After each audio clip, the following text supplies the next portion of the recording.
บายดีพี่น้องมื้อนี้มาพาพี่น้องเลาะเนาะเบิ่งบรรยากาศหลังจากฝนเศร้าตกเลยว่าซั่นซะมันเศร้าหรอกมันเอื้อนไปตรงหน้าพี่น้อง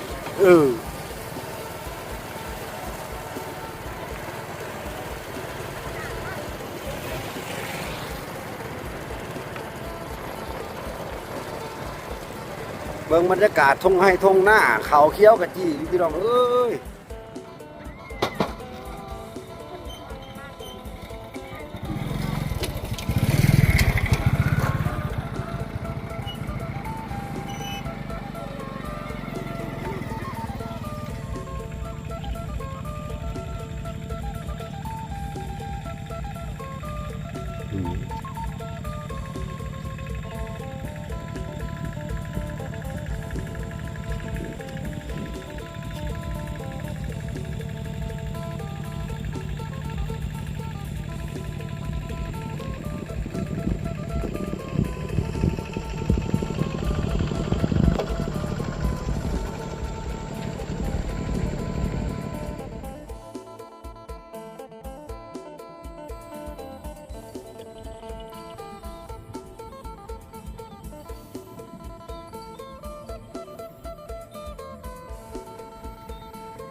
เจ๊